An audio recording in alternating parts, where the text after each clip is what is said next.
Today we're going to talk about getting outside of your comfort zone. So when you think about it, many good things, maybe most good things, require you to get out of your comfort zone in some way, right? Maybe asking someone out on a date that you've had a crush on for a while, or planning to travel to a new country where you don't know people and you don't know the language very well. These things can feel risky and they require you to be uncomfortable in certain ways in order to reap the rewards that are out there, right? It's similar applying to a competitive graduate program abroad, right? That can be a daunting and uncomfortable thing to do. By contrast to all those things, it feels like taking an exam like the IELTS or the TOEFL exam don't feel so uncomfortable relative to all of those big things that I've mentioned so far. Hi, I'm Eliot. I'm the IELTS expert from Magoosh, and I'm excited to present this video to you today because in it we're going to hear from my friend and colleague here at Magoosh, Sam, who has definitely done many things in his time studying and living abroad that have put him outside of his comfort zone. And he's going to share with you not only what he's done, but also why it is important and how it has benefited him.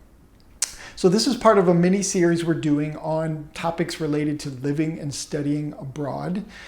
So make sure that if you want to catch all of these videos in this series, that you like this video and you also subscribe to our channel, because we're going to put more of these videos on these kinds of topics out for you to check out here in the near future. So like and subscribe so that you catch all of that content. Also make your way over to Magoosh because recently we've released some new features on Magoosh. We now offer IELTS interview grading to our students, so you can get feedback and you can get scoring for your IELTS interviews that you do in Magoosh. So now we're going to turn our attention over to my friend Sam. He is going to share some instances in which he has stepped outside of his comfort zone and what he learned from that and what you can also learn from those experiences. Today we're going to change up the gear, and instead of me giving you tips about what to do in different situations, I'm just going to share two scenarios, which hopefully you will find some inspirations from. The number one barrier in terms of going out of your comfort zone is other people's judgment. Let me put this frankly, even though it may sound very harsh. These people's opinions don't matter. While I was in primary school, I distinctively remember that I did not speak English very well, and English it was one of my worst subjects at school. I don't know why. It didn't really click with me. Learning English wasn't easy for me. And I remember I used to dread reading out text passages in a textbook loud in front of all the students. I had a particularly hard time with the consonant L in all that sound in English. I couldn't differentiate cold versus cold. And that somehow was very funny for my fellow students or classmates at that time. I remember being very embarrassed by it, but I was also rather befuddled. I was thinking, here I was just reading a passage as an English learner, and all of those guys who were laughing at me were also English learners, and I would say on average their English wasn't necessarily better than mine. What gave them the right and moral high ground to judge me? I have since worked really hard on my pronunciation and improved my overall English proficiency.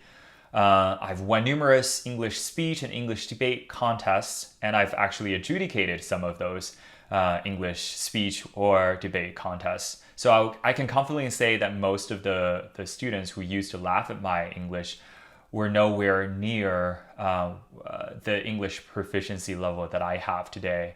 But still, they laughed at me, right? I think early on in my life, I learned this lesson where people who judge you and laugh at you are frequently people who are just as bad, if not worse, at what you are trying to accomplish. They're laughing at you to hide their lack of maturity or their inner insecurity. If you think about it that way, their opinions really don't matter that much.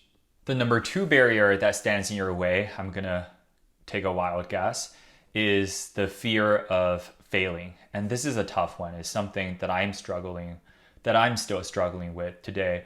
I would say that just like I told you early in my life, I got a lesson in disregarding other people's opinions because they don't always matter. I am still trying to develop a healthy hunger for success. Just think about it. What if you poured your heart on building a business, but it just flailed? What if you practiced tennis 2 or 3 times every week, but you still couldn't win a tournament? What if you consistently put yourself out there in the dating market, but you somehow remain perpetually single, as it would seem? Well, I will admit that these are all problems that I personally face, and you don't need to be a Sherlock Holmes to figure out that those hypotheticals were getting really personal, and they are still painful today because I do want things to pan out differently sometimes. I'm sure you do in your life, but those are not really reasons to not go out there and try. I genuinely believe, and I'm just still trying to internalize the thought that in this life, we're here to maximize our experience rather than optimize outcomes. At the end of the day, it is the experience that matters, even though it sounds really corny and cheeky. So I do hope that you can separate your fears away from your desires and motivations and build towards the life that you want to have, whether the outcomes are disappointing or not. As a quick summary, I want to repeat the 2 key messages that I shared with you today. A, if somebody is laughing at you, their opinion probably doesn't matter to you. And B, I would like you to redefine success as maximizing your experience. And I want you to genuinely believe that as well. I am by no means perfect at executing what I was preaching in terms of these 2 tips, but I'm still trying, and I believe that they will be helpful for you as you think about getting out of your comfort zone and just doing something that seemed uncomfortable in the beginning.